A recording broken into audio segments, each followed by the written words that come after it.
Finally আমাৰ যোৰহাট টিয়ক পাইছেহি wings of Hazarika এয়াৰবাছখন।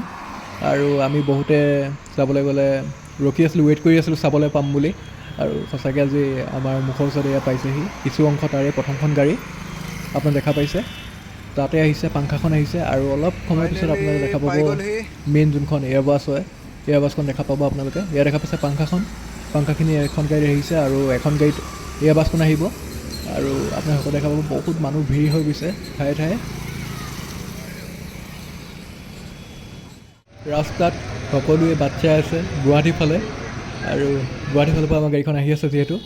আৰু মানুহ পূৰা ভিৰ আপোনালোকে দেখা পাইছে, একদম ৰাস্তা ব্লক হৈ গৈছে। এয়া দেখা পাইছে, এয়া পাপুদাই পূৰা বাই বাই দি আছে। আৰু মোকো এইফালেদি বাই বাই দিলে দেখি, আৰু ভাল লাগিলে। পাপুদাই ইমান এটা ধুনীয়া কাম কৰিছে, আৰু তেওঁ সকলোৱে আশীৰ্বাদ কৰক যাতে তেওঁ সকলোখিনি কাম ভালে ভালে আগবাঢ়ি যায়। আৰু আমাৰো ভাল লাগিছে, অসমলৈ ইমান এটা ডাঙৰ গৌৰৱ কঢ়িয়াই আনিছে তেওঁ।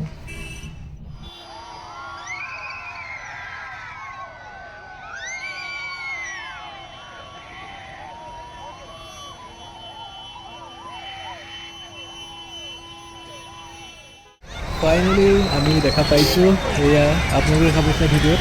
তো চাওক, এনজয় কৰক। মানুহবোৰ আঁতৰি দিব লাগে।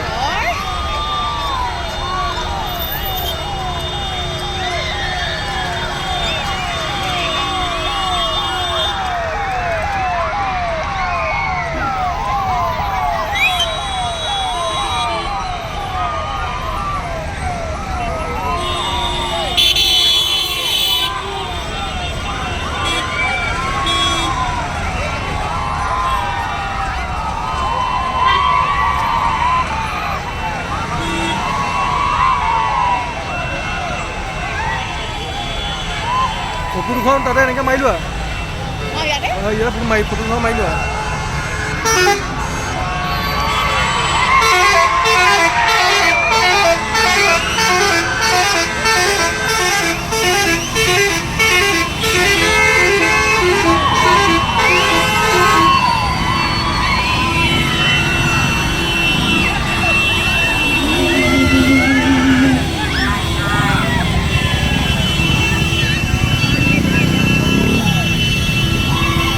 শিৱসাগৰ লোহাৰ পৰা ভৰ্তি।